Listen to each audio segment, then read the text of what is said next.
Hello friend, मैं विश्वजीत और आप सभी का हमारे इस वीडियो में स्वागत करता हूं। फ्रेंड, आज की जो टॉपिक है अवतल दर्पण के ये दर्पण के जो सूत्र होते हैं 1/f बराबर 1/b प्लस 1/u। ये जो आपका सूत्र होता है इससे हम लोग सिद्ध करेंगे आज कैसे ये। ओके, बहुत आसान तरीके से हम लोग सिद्ध करेंगे। आपको 100% के साथ कर रहा हूँ कि आपको समझ में आ जाएगा ये कैसे। तो आप देखिए, यहाँ पर देख सकते हैं मैं चित्र पहले से बना रखा हूँ जो जल से। तो देखिए, हम लोग समझते हैं बात यहाँ पर, क्योंकि ये हम लोग इसको सीट करेंगे बहुत अच्छी तरह से, क्योंकि ये हमेशा परीक्षाओं में 4 नंबर के 6 नंबर के पूछता है। हर पेपर में पूछता है, हमेशा ये पूछता है। क्या हमेशा ये हर साल पूछता है ये क्वेश्चन कि ये कह देगा कि निगमन कीजिए कि 1/f बराबर 1/b प्लस 1/u। तो हम लोग इसको सिद्ध करना पड़ता है। तो वही देखिए हम लोग कैसे सिद्ध करेंगे।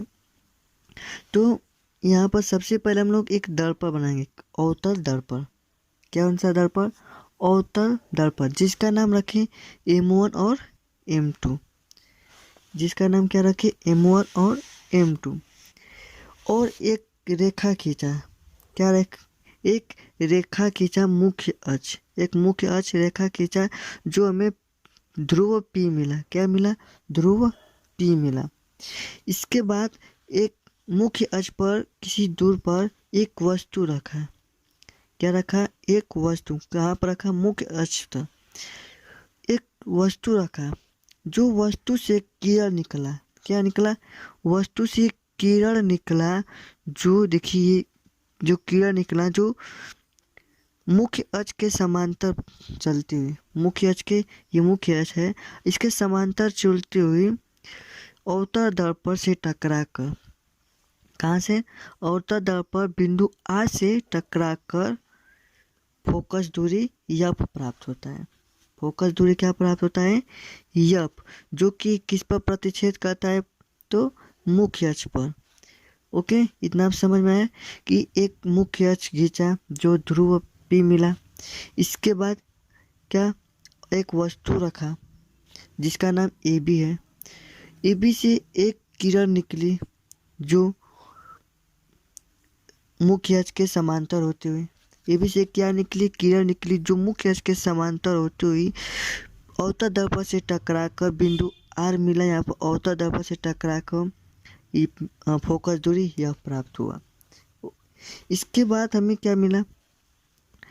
एक यहाँ से प्रकाश से, क्या ये वस्तु से एक प्रकाश की किरण निकली। फिर से मतलब जो ये प्रकाश पूरी आपको जब लाइट मारेंगे तो ये प्रकाश आपकी ये लाइट मारे तो कुछ किरण आपका इस सीधे जाती है, कुछ किरण इस तरफ फैल जाती है। तो वही किरण यहाँ पर फैली है। तो एक किरण आई और ये किरण आती हुई यहाँ पर वक्रता केंद्र C मिला जहाँ काटती है मुख्य अक्ष को, और ये A' भी काटती है, काटेगी जब ये मुख्य फोकस दूरी को, तो A' भी प्राप्त होता है। और ये यश पर अवतल दर्पण यश से टकराकर फिर ये वापस चली जाती है किरण, फिर ये वापस चली जाती है किरण। ओके, फिर क्या हो रही है? वापस चली जाती है जो हमें B' और A' प्राप्त होता है। वस्तु की ये वास्तविक उल्टा प्रतिबिंब बनाता है। क्या बना रहा है? उल्टा। अब देखिए, हम लोग इसको सीध कैसे करेंगे। हम लोग तो बात करिए ये कैसे बनाए हैं। कैसे बनाए हैं आपका एक पेपर पर मैं बनाता हूँ। देखिए कुछ कैसे बनाए हैं। तो सबसे पहले हम लोग क्या बनाएंगे? एक अवतल दर्पण। बहुत ध्यान से देखिए, एक ये अवतल दर्पण हम लोग बना रहे हैं जिसका नाम क्या रखेंगे? M1 और M2। एक मुख्य अक्ष रेखा खींचा जो ध्रुव P मिला। क्या मिला? ध्रुव P। देखिए यहाँ पर ध्रुव P मिला, मुख्य अक्ष खींचा। इसके बाद एक वस्तु रखा जिसका नाम AB है। इस AB से एक किरण निकली। क्या निकली? किरण जो मुख्य अक्ष के समांतर चलती हुई ये बिंदु R से क्या हो रही? टकराकर, अवतल से टकराकर फोकस दूरी F प्राप्त होता है। क्या प्राप्त होता है? F। ओके, फिर यहाँ से एक किरण निकला। क्या निकला, किरण निकला है यहाँ पर, जो हमें वक्रता केंद्र सी मिला। क्या मिला यहाँ पर, वक्रता केंद्र सी। और यहाँ पर एक हमें प्रतिबिंब बनेगा, जब ये प्रतिच्छेद करेगी तो बी डैश और ए डैश प्राप्त होगा। और यहाँ पर एस, जब ये किरण निकलेगी तो आएगी इधर और फिर यहाँ से टकरा कर फिर वापस चली जाती है। क्या चली जाती है, वापस चली जाती है। और यहाँ पर इतना आपको समझ में कैसे बना है, तो आप इतना कर देंगे तो आपको सब उसको सेट करने में कुछ नहीं है। तो आइए देखिए यहाँ पर, इसमें हम लोग देखें तब हल करते हैं। देखिए आपका इसमें कोण बना रहा है, कितने कोण बना रहा है, देखिए जैसे ए बी सी, ये 90 अंश का बना रहा है ए बी सी। और इस कोण में देखेंगे ए डैश बी डैश सी, ये कोण बना रहा है। क्या बना रहा है, यहाँ पर कोण बना रहा है। तो क्या हम लोग इस तरह लिख सकते हैं,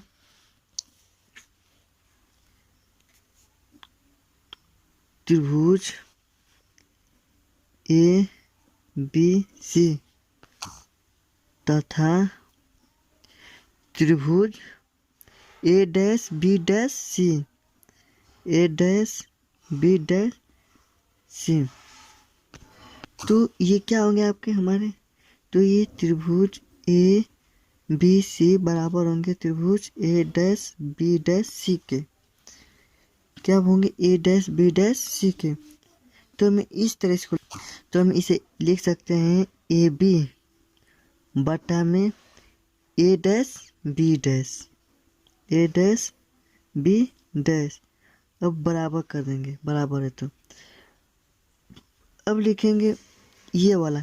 देखिए ये वाला जब बराबर है तो ये वाला भी बराबर होगा, क्योंकि तो ये बी सी, क्या लिखेंगे, बी सी बटा में ये क्या लिखेंगे, बी डैश सी। इसको हम लोग समीकरण 1 मान लेते हैं। क्या समीकरण 1 मान लेते हैं। अब नीचे वाला में देखिए, और इसमें और भी कोण मिल रहे हैं। तब देखिए यहाँ पर भी एक कोण मिल रहा है, ई आर एन एफ। क्या मिल रहा है, आर एन एफ, और इसमें A dash B dash F. तो सेम उसी तरह इसको भी लिख देंगे। देखिए लिखेंगे त्रिभुज R N F, R N F बराबर त्रिभुज ए डैश बी डैश और सी, नहीं sorry F, A dash B dash और एफ। क्यों, क्योंकि ये समकोण है। यहाँ पर आप लिख सकते हैं क्योंकि ये समकोण है, 90 डिग्री के हैं। ये भी आपका कितने बराबर का है, 90 डिग्री का। इतना लिख सकते हैं। तो हम इसे लिख सकते हैं क्या, आर एन बटा में ए डैश बी डैश लिख सकते हैं कि नहीं। जैसे यहाँ पर ए बी बटा में ए डैश बी डैश लिखे हैं, तो यहाँ पर भी लिखेंगे आर एन बटा में ए डैश बी डैश। अब बराबर कर देंगे। अब लिखेंगे इसका एन एफ बटा में, एन एफ बटा में B dash F, B dash F. Okay, चूंकि यहाँ पर देखिए आर्यन बराबर है ए बी के, आर्यन क्या बराबर है ए बी के। तो हम क्या लिख सकते हैं, आर्यन बराबर ए बी, आर्यन बराबर ए बी हम लिख सकते हैं। जब आर्यन बराबर ए बी लिख सकते हैं तो हम यहाँ पर भी ये भी लिख सकते हैं क्या, जब ये द्वारक आपका छोटा होगा ना, देखिए ये आपका ये द्वारक, ये जब ये आपका छोटा होगा अवतल दर्पण, तो ये जो ध्रुव, ये जो यन है ये समीप आ जाता है ध्रुव के। क्या आ जाता है, समीप आ जाएगा। जब ये छोटा होगा इस तरह, जो ये छोटा होगा ये, तो आपको इसमें सट जाता है, क्या आ जाता है, समीप आ जाता है। तो यही है पूरा। तो इसे हम लिख सकते हैं आर एन बराबर क्या देगा, ए बी। तो हम इसको लिख सकते हैं ए बी बटा में ए डैश बी डैश बराबर एन एफ और बी डैश एफ। देखिए जब एन एफ है, एन एफ तो ये जब छोटा होगा तो इसका द्वारक, तो ये पी एफ आपका पूरा हो जाएगा, ये सट जाएगा इसमें, तो ये क्या हो जाएगा पी एफ बटा में क्या हो जाएगा बी डैश एफ।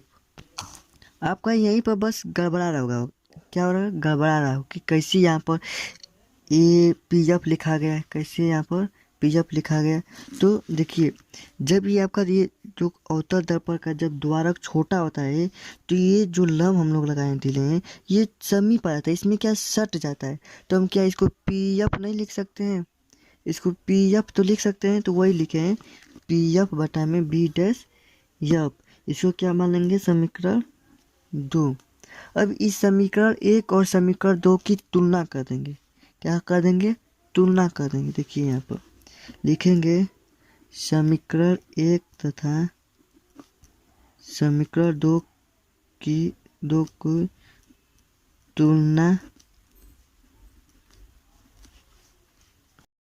समीकरण 1 और 2 की तुलना करने पर, तो जब ये हम लोग तुलना करेंगे देखिए ये ए बी, ये जो ए बी है इसके बराबर बी सी, देखिए ये ए बी बटा में ए डैश बी और ये ए बी बटा में ए डैश बी बराबर है, तो हम इसे नहीं लिखेंगे, इसके बराबर जो यह दिया है इसको लिखेंगे। जैसे ये कट जाएगा तो हम लोग क्या लिख सकते हैं बी सी बटा में बी डैश सी बराबर पी एफ बटा में बी डैश एफ। आपको बहुत ध्यान से देखेंगे, बहुत सरल है, आप बस ये कल और इसको रिवीजन कर लेंगे तो आप बहुत अच्छे से कर सकते हैं। तो हमें जो हमारा क्या हो गया आ गया। अब हम लोग देखेंगे यहाँ पर चित्र में देखिए ये बी सी, हम लोग बी सी कर रहे हैं, बी सी का मान नहीं, तो हम लोग क्या दिया है बी सी, तो हम लोग बी सी जब निकालेंगे बी सी बी और सी, हम लोग का इतना का ये मान पूछ रहा है कि कितना का बी और सी तक का बस मान पूछ रहा है। तो हमें बी और पी और बी तक का मान हमें मालूम है कितना यू था, तो हम लोग इतना में इतना घटाएंगे तभी ना इतना हमको मालूम होगा। जैसे हमें ये एक रास्ता है, इसका नाम ए रख दिए, इसका नाम बी रख दिए, तो हम यहाँ से यहाँ जाना है, हम यहाँ पर आ गए हैं, तो इसकी पूरी लंबाई तो मालूम है हम लोग, तो हम इतना आए हैं, तो हम कितना है, तो हमें इतना कितना और जाना है, तो हम लोग निकालना पड़ेगा उतना के लिए। तो जैसे यहाँ पर बी सी दिया है, बी सी का मान निकालना है, तो इसमें ले पी बी में से क्या करेंगे बी सी घटा देंगे, पी बी में से कितना घटाएंगे, ये पूरे में से पी सी घटा देंगे तो हमें इतना का मान मालूम हो जाएगा। जैसे यहाँ पर देखिए आपका कितने में कितना घटाना है, जब यहाँ पर पी बी में से पी सी घटाएंगे तो आपका क्या बचेगा होगा P B minus P C, P B minus P C बटा में करेंगे। अब कह रहा है कि यहाँ पर आप क्या दिया है सब बी डैश सी, तो बी डैश सी हमें इतना का मान ज्ञात करना है, कितना का यहाँ से यहाँ तक का मान ज्ञात करना है। तो आपका ये पूरे में से पी और सी में ले, क्या पी और सी में ले आप इतना घटा देंगे तभी ना इतना का मान आपका मालूम होगा। तो हम इसे लिखेंगे पी, क्या लिखेंगे P C minus P dash B बराबर क्या हो जाएगा बराबर।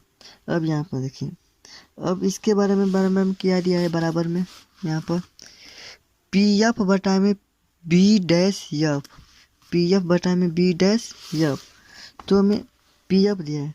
यहाँ पर देखिए अब पी एफ कहाँ है यहाँ पर, तो पी और एफ इतना का मान पूछा है, पी और एफ का, तो हमें यहाँ पर मालूम है पी और एफ की दूरी जो यहाँ पर है एफ है स्मॉल एफ, तो ये मालूम है तो हम इसे छोड़ देंगे, यहाँ पर पी एफ बस लिख देंगे, इसको बाद में हम लोग हल करेंगे। अब यहाँ पर देखिए बी डैश एफ दिया है, बी डैश एफ, अब यहाँ तक का दूरी पूछ रहा है, ये इतना हम लोग का दूरी पूछ रहा है, तो हम लोग क्या करेंगे पी और बी तक, मतलब यहाँ तक की दूरी आपका पूछ रहा है। तो P B dash minus P F घटा देंगे, इतना जब घटा देंगे तो इतना का मालूम हो जाएगा हमें। तो यहाँ पर क्या करेंगे, पी एफ। अब इन लोग का हम लोग मान रखते हैं, कितना कितना क्या मान है। पी बी का पूरा मान क्या मान है, यहाँ पर पी से लगाई बी तक की हम लोग मान क्या माने हैं, यू। और यहाँ पर एक बात और ध्यान रखिए, इस जब हम लोग अवतल दर्पण करें तो सभी का मान माइनस में होता है। तो पी बी तक का मान हो जाएगा माइनस यू। अब पी सी तक का मान क्या माने हैं हम लोग, आर। क्या माने यहाँ पर, आप देखिए यहाँ पर पी और सी तक की दूरी क्या माने हैं, आर, स्मॉल आर। तो आपका स्मॉल आर हो जाएगा। अब बटा में फिर पी और सी तक की दूरी को क्या माने हैं हम लोग, आर माने थे। तो यहाँ पर आ जाएगा माइनस आर, फिर माइनस पी और बी डैश थी, पी से यहाँ तक कि बी डैश तक क्या माने हम लोग, भी माने मान। तो यहाँ पर लिख देंगे माइनस भी बराबर कर देंगे। अब यहाँ पर पी से एफ तक की दूरी को क्या माने हैं हम लोग, मान छोटा स्मॉल में एफ। तो माइनस एफ बटा में फिर से देखिए पी से बी डैश की दूरी तक क्या माने हैं, भी, माइनस भी माइनस पी एफ का माने है माइनस एफ। अब यहाँ पर हम लोग इसको हल करते हैं, देखिए तो ये हम लोग माइनस यू, माइनस से जब कोष्टक से बाहर निकलेगा प्लस आर हो जाएगा, बटा में माइनस आर जब कोष्टक से बाहर निकलेगा तो प्लस भी हो जाएगा, बराबर माइनस एफ का एफ हो जाएगा, माइनस भी जब ये बाहर निकलेगा तो प्लस एफ हो जाएगा। अब इसका हम लोग तिर्यक मल्टीप्लाई कर देते हैं, देखिए माइनस यू प्लस आर एक कोष्टक में बराबर, सॉरी ये माइनस भी प्लस एफ एक कोष्टक में, अब बराबर कर देंगे माइनस एफ कोष्टक में माइनस आर प्लस भी।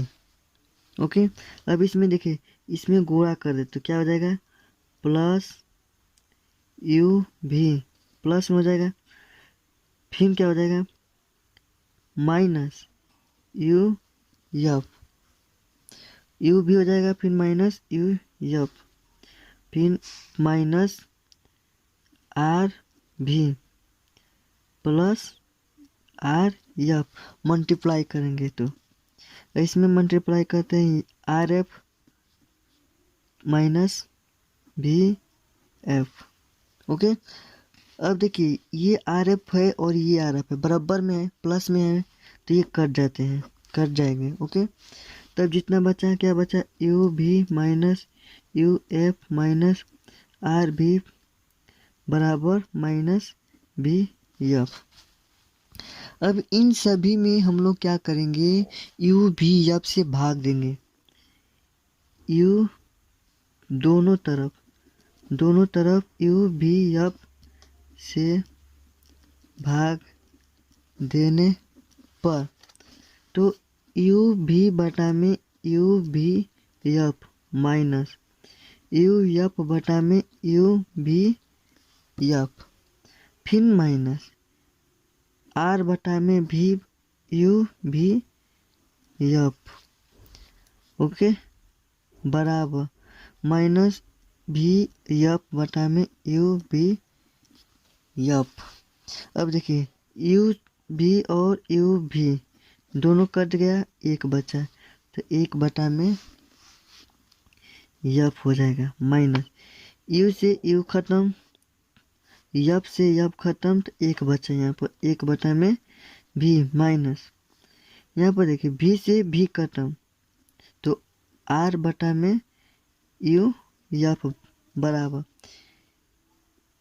ये से इससे कट गया, इससे कट गया, तो एक बचा, तो माइनस एक बटा में यू। अब ये आर का मान आपको जानते होंगे, आर बराबर क्या होता है, आर बराबर 2f पढ़े होंगे। तो हम लोग करेंगे 1/f minus 1/v minus are की जगह पर हम लोग क्या रखेंगे 2f बटा में u बटा में f बराबर माइनस 1 में u। इसको हम 1/f कर देंगे माइनस 1/v माइनस EF से EF कट गया और माइनस 1/u, और इसको हम लोग क्या कर देंगे इधर ला देंगे, तो आपका प्लस 2 में u हो जाएगा। अब इसका एलसीएम ले लेते हैं, 1/f माइनस 1/v बराबर, जब इसमें लिए ये घटेगा तो आपका 1 में u बचेगा और ये हो जाएगा आपका 1 में f बराबर 1 में u प्लस 1 में v। आपका ये सॉल्व हो गया। आपको ये वीडियो अच्छी लगी तो लाइक सब्सक्राइब और शेयर करना ना भूलें, ताकि अगला वीडियो की नोटिफिकेशन आपको जल्द से जल्द मिल सके। जय हिंद दोस्तों।